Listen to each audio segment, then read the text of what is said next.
like saying something in class, that's perfectly fine. You know, you could just let your parents know. Your parents can then go to the teacher or to the district and let them know that what you were taught today is incorrect. So yeah, so if something it doesn't seem right or is being described in a very hateful or in a racist way, you know, say something to whoever you feel comfortable. Okay. So what does bullying look like? So we know who can do bullying. Anybody can do bullying. Teachers, staff members, students. But what does it look like? It can come in as its physical form. You know, physical altercations, shoving, pushing, spitting, pulling somebody's clothing, destroying or stealing somebody's property. That's all forms of bullying. I want you guys to understand that. Verbal, of course, you know, name calling, teasing, insults, saying mean things, you know, telling people secrets, threatening others. Again, this is another form of verbal bullying. Social is ignoring people, leaving people out on purpose. Your teacher very intentionally and purposefully is leaving you out of participation of a school activity, telling other people not to be someone's friend, embarrassing somebody in public, and gossiping and spreading rumors. And mind you, all these examples that I have just shared with you, I regret to say these are situations that we are currently dealing with our clients. Young brothers and sisters, just like you, who are experiencing this in school. And so these are the kind of things that we have to grapple with and handle, and you know, we're answering them accordingly, you know. So we don't put these things in here because we're defying them. We're putting them because this is things that are actually happening and have happened and that we're dealing with right now. So what about cyberbullying? This is, of course, bullying that takes place online and over digital devices. Examples can mean sending mean and hateful messages to somebody, or posting hateful messages on social media, or sharing somebody else's personal information online. So any type of that information that's meant to put you on the spot, hurt you, shame you, ridicule you, this is a form of bullying, social media bullying as well. Again, nobody deserves this, and certainly not my fellow, you know, Muslim brothers and sisters. And again, if this happens, you need to report it to CAIR, to your parents, to the school, anybody, even to a friend, anybody who you feel comfortable with. The impact of bullying is probably a book can be written on it, but I'm just going to spend a few seconds to say it impacts your life. It impacts your academic performance, your ability to become a better, well-rounded individual as you grow up. It impacts your career and life success, your mental health. It affects your capacity to socialize and deal with others and deal with problems. Your identity, you know. But mashallah, I like to think that's not a problem because we're strong Muslims here today, and in Ummah we have very strong Muslims. So I like to think that that might be an exception, but you know, we're all human, and so these are real things that can happen. Impacts of mental health, capacity, ability to feel empowered in school and whatnot, and social settings. So the impacts are long-lasting, and that's why if you recognize a situation, it's better for you to address it right away. And again, by addressing it doesn't mean you dealing with it. It means seeking help, meaning reporting it first, getting the ball rolling. That's what we mean. Thank you.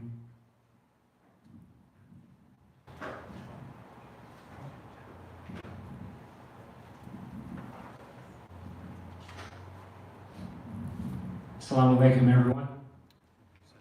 My name is Jeffrey. I'm one of the attorneys at CAIR San Francisco Bay Area. And can you all see the slide? For those of you seated in the corners? Okay. Quick show of hands, who here goes to public school? And, okay, that's most of you, if not almost all of you. Are we in high school? Middle school? Middle school, any high schoolers here? Okay. Okay, so the stuff you just heard about bullying probably, hopefully, isn't anything new. But like Brother Riyadh said, it's important because there's so many detrimental effects that happen. These are lifelong detrimental effects that happen when kids get bullied, right? And every couple of years, what we at CAIR San Francisco Bay Area, we go out into the community and we ask you all, the students, to fill out these surveys as you are doing now, or maybe have done, or will do, to let us know about going on in California public schools? What is the atmosphere like for American Muslim students, right? Are you feeling bullied? Are you feeling supported? If bullying happens and you're reporting it, is your school doing enough to protect you, right? And it's important for us to take this seriously because it's really well documented how harmful bullying can be, right? It's not just stuff that it's going to affect you in the moment. There's consequences that can last years down the road, and that's why we're really here to try to make sure that you all, one, can recognize bullying, you know, if it happens to you, if it happens to someone else, and also you feel empowered that you know what to do, and also when you go report to your school, what they're supposed to do to try to protect you. And if they're not doing that, then what do you do? Let's go to the next slide. Okay, so luckily we're in California, and California has some pretty extensive anti-bullying laws, which also cover cyberbullying. And I'll make a quick note, cyberbullying can actually, in certain circumstances, it can be a crime. And cyberbullying, you know, if another student is engaging in like nasty behavior towards you, cyberbullying isn't just restricted, like the consequences or the ramifications, it's not just restricted to activity that takes place on school grounds or during school hours only. So maybe if someone else from your school, from your class is, you know, bugging you outside of school, that can be cyberbullying. That can potentially, in certain circumstances, still be something that the school may have some responsibility to take care of too. Now, the bottom line is this. Students in public schools in California have the right to be safe at school. If you think back at the beginning of a presentation, Brother Riyadh said, one of the many definitions of bullying is behavior that's, you know, capable of being repeated, it's aggressive, and it's unwanted. And in the school context, since you all are students, what's most important is we're talking about behavior that could affect your ability to learn in school.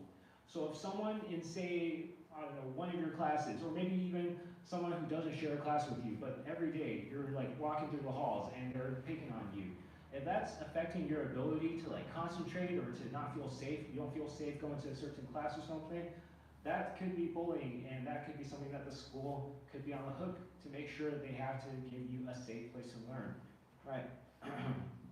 So, I'm going to try to summarize some of the various state laws or what the various laws say. California requires schools to protect students from harassment and discrimination, especially harassment and discrimination that happens because of your protected characteristic. Those are things like your skin color, your faith, right? These are things that are so important to people's identities that they can't be changed. Schools must prohibit bullying that happens because of someone's race, religion, or nationality. And what that means is these schools and school districts, they're required to have anti-bullying policies, right? They have to have anti-bullying policies, and they have to make these policies publicly accessible. Usually they'll have them on the district website somewhere. They should be available in your school's offices too. And as part of these policies, these anti-bullying policies, they must have clear steps for how you file complaints if bullying occurs, and also have a process for investigating complaints of bullying or harassment or discrimination that's based on protected classes. Basically, what it boils down to is this. If you're getting harassed or bullied at school because of who you are, and you report it to a school, they have to do something. They can't just pretend that nothing is happening, okay? And complaints are also supposed to be kept confidential and safe from retaliation.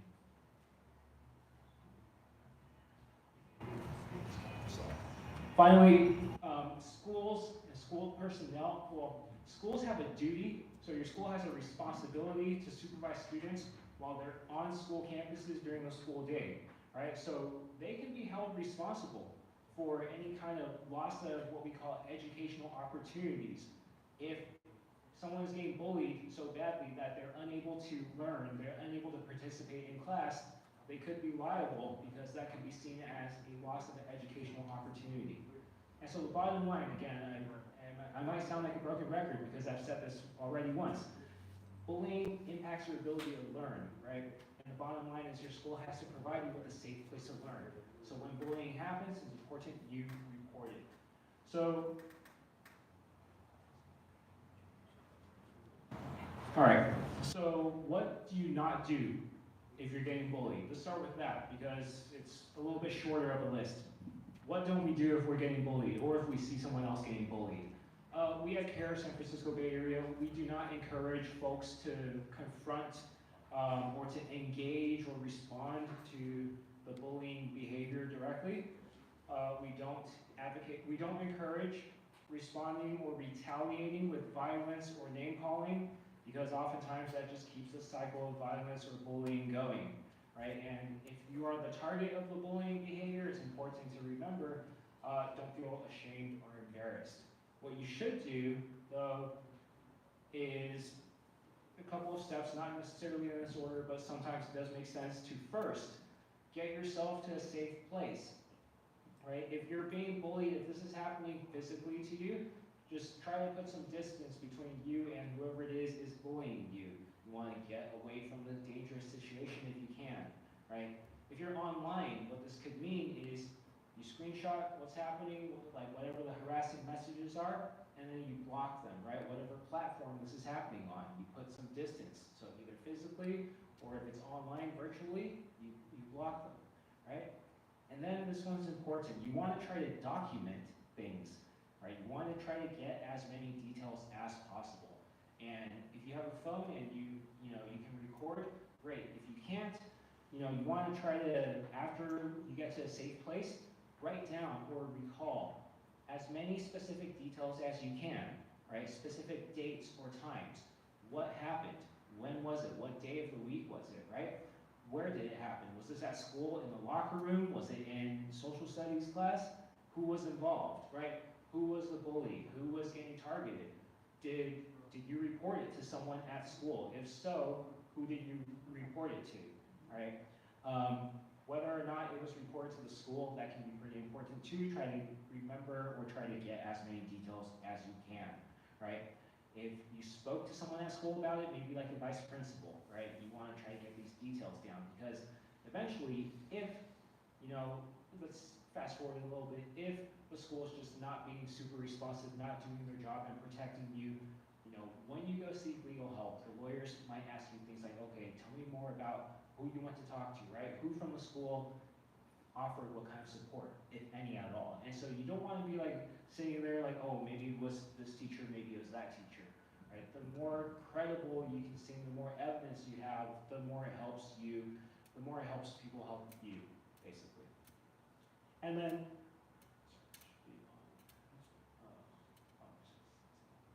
you want to try to seek support. You want to try to turn to a trusted adult, whether it's someone in your household or maybe some teacher that you can trust at school, right? Or a guidance counselor. You want to seek support, and seek support to do what? You seek support because it's important to report what happened to a school. Okay, we recommend reporting the bullying and or the harassment as close in time as possible to when the incidents occur. That means don't wait, a couple weeks, don't wait a few months, right?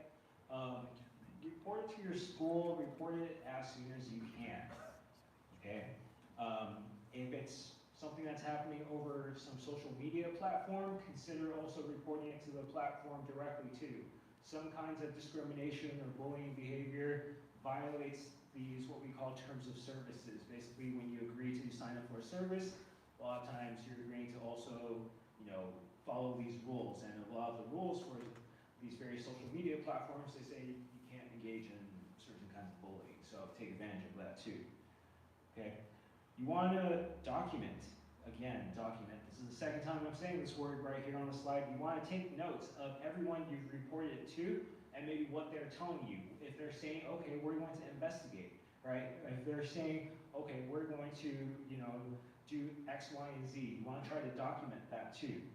If at all possible, if you have a meeting in person, try to follow up whatever after that meeting with maybe just an email to try to summarize, like, here's my understanding of what was promised or what happened, to make sure that the person who was in the meeting with you also you're on the same page about, so there's no confusion later on, okay?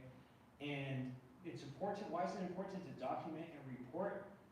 Because under the law, basically, you have to make sure the school is aware of the bullying, right? The schools have an obligation to protect you and to provide you with a safe place to learn, but also what the law says is you have to notify the school, right? You have to make sure they're aware, to think of it basically as a legal requirement. If something is going on, you can't just really like hide and try to hope that it goes away. You have to put the school on notice first that something is going on, okay? And so that's why it's so important to document and report everything. And this then brings us to the 5th bullet point, seek legal help. Once you've documented everything, seeking legal help can honestly come at any step. This is, again, not necessarily in sequential order. You know, if you're kind of confused by the process of where to report or how do you report it, you contact CAIR. There's other organizations or attorneys too, but seek legal help, right? Once you report it to your school, maybe sometimes the school isn't doing enough to protect you from the bullies, right? You can then turn to CAIR, right? We can tell you more about where the obligation is, like what any kind of like complaint process might look like, and help guide you through that too. And then finally, the very last point on here is, this is more if you witness bullying. If you see someone getting bullied, again, this is something where it's not a black or white kind of thing. There's no right answer for every situation, depending on the circumstances.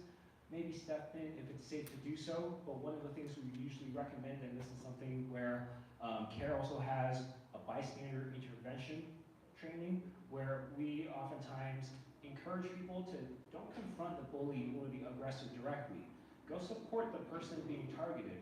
Maybe, you know, go up to them and try to support the victim or the targeted person and take them away to a safe place, right? If you are able to physically put yourself between the bully and the targeted person, great, right? Like, but not everyone's able to do that, so maybe it's one of those things where there's different techniques, and depending on the situation and just your level of safety and comfortable, like how comfortable you are, that's sometimes maybe an option, sometimes not. Next slide. All right, finally we're gonna switch gears a little bit just to talk a little more generally about some of the rights you have as a public school student in school. Generally, you are allowed to pray individually or as a group during the school day. This is something that's protected by the First Amendment. However, your prayer cannot disrupt classroom instruction or other activities. And while schools are not required to provide a designated room only for prayers, they can indicate like maybe what areas aren't being used at certain times of day and are available to students to use for prayer. Next slide, please. Just a little bit quick note about the dress codes. You do have the right to wear religious headwear, religious attire at public schools, even if there is otherwise some sort of dress code or uniform requirement. If you do not wish to participate in any school activities that require removing any religious headwear, your school has to provide religious alternatives or accommodations, different kinds of activities, basically. When it comes to getting time off for religious holidays at school, you can request days off in advance for religious holidays. Schools are not supposed to penalize students for requesting time off for religious holidays, but as a kind of a practical recommendation, we recommend just, of course, over-communicating and letting your school, whether it's your teachers or your administrators, know as early as practicable. Don't just be like, oh, hey, I need, like, you know, it's the day before Eid and I'm just going to spring it on in the last minute. Let them know as early as you can to, you know, help them help you. Next slide.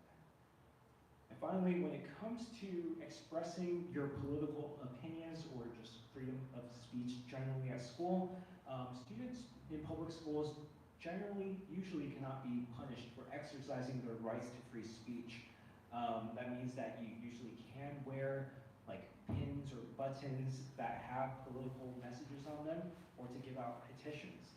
Now, a couple things to keep in mind. Your speech is not allowed to be disruptive to other students, right? Your speech also cannot be something that's going to incite violence. It can't be disruptive to the learning environment in general, right? So while you can wear global buttons while you can, maybe try to get other students to sign petitions. You probably can't, or the school probably can put some rules about how you can't just like get up in the middle of class, walk around to pass out pamphlets whenever you want, right? Things like that. But generally, students do have pretty broad rights for engaging in speech in schools. And finally, this is a screenshot of our website. If you or anyone you know maybe has an issue with school bullying, or we help with a variety of areas. We help with just problems in the workplace, people who have travel delays, FBI visits, things like that. If you want to get help from our office, go onto our website. You'll see a red button over there in the top corner, report an incident. Fill out that form that goes to our legal team, and we'll take it from there. Okay, and so for those of you, some of you already have filled out the survey, thank you in advance. We also have an electronic copy too, so we can distribute that at a later time. And finally, that ends the prepared part of our presentation today. We're happy to stick around for a little bit, take some questions. Thank you all again for your time.